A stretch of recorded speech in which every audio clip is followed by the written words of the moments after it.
Hora de conversar com o Rodrigo Orengo. Lula convoca ministros para avaliar cenário. Um cenário que começa a semana de maneira negativa para ele, porque acabou de sair uma pesquisa Genial Quest que mostra pela primeira vez, Orengo, a desaprovação ao governo numericamente à frente da aprovação ao trabalho de Lula. Bom dia para você, Orengo. Muito bom dia, Megali. Bom dia, Carla, a todos. Sabe, Megali, que a avaliação do presidente, a popularidade do presidente sempre é um tema muito presente aqui nas discussões entre ministros, né?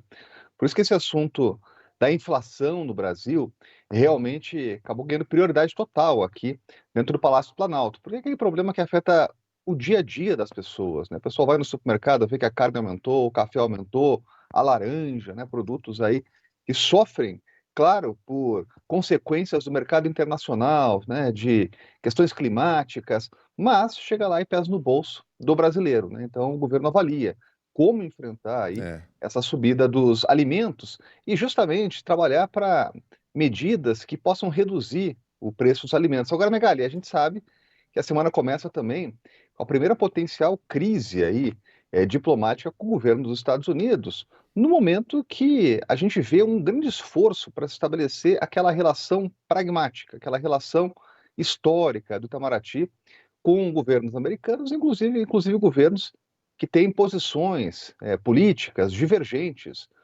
do governo brasileiro, né? Até porque é uma relação histórica de estados, né? Que vai muito além de governos.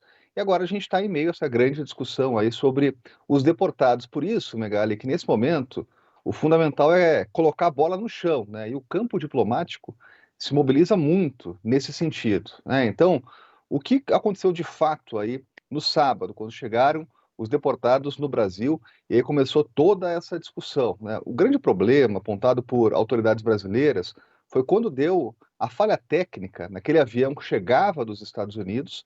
Aí o avião foi obrigado a fazer um pouso lá em Manaus, não programado, e aí se chegou à conclusão que as pessoas deveriam sair do avião e saíram algemadas, só que estavam em solo brasileiro, né? E esse foi o problema apontado principalmente por autoridades brasileiras, no sentido de que em solo nacional, por questão de soberania nacional, os deportados precisavam ficar sem algemas. Foi uma determinação lá do Ministério da Justiça, com autorização da Presidência da República.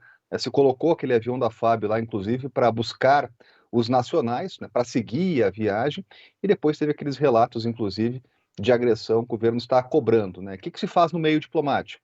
Cobrança de explicações do governo brasileiro em relação ao governo americano. Agora, Megali, esse é um assunto que não é novo. A gente fez inclusive um levantamento aqui que mostra que 2.257 deportados chegaram ao Brasil, inclusive usando algemas. O que o governo coloca agora é que acordos estabelecidos, inclusive no governo Temer, não foram cumpridos. Coloca, inclusive, e cita em nota, usa a palavra de situação degradante, né, e cobra explicações. É uma linha tênue, o campo diplomático tem que agir, obviamente, até porque a gente viu o que aconteceu com a Colômbia, né, que deu uma resposta mais dura em relação ao governo Trump, e aí teve o anúncio, inclusive, de sanções à Colômbia. O Brasil é instado a se manifestar porque é a potência regional, né? Então, quarta-feira vai ter uma reunião da CELAC, grupo que reúne países latinos e também caribenhos, para discutir essa questão migratória e também as deportações, né? Então, os voos já chegavam ao Brasil, inclusive com o uso de algemas, né? Inclusive com um quantitativo bem significativo, aí, com mais de 2.000 brasileiros. Isso não tinha sido alvo ainda de questionamentos, mas o incidente ocorreu em Manaus, com a saída dos brasileiros, a permanência em solo nacional, inclusive com algemas, e aí gerou toda essa reação do governo brasileiro. É um trabalho, Megali, agora, de realmente estabelecer essas pontes de relacionamento e buscar esse pragmatismo que Itamaraty vem buscando na relação com os Estados Unidos, até em função das parcerias importantes do governo brasileiro, mas a avaliação que vai ser feita logo mais nessa reunião do presidente Lula com o chanceler Mauro Vieira para avaliar os próximos passos aí desse posicionamento brasileiro nessa relação com os Estados Bom, Unidos. muito bem.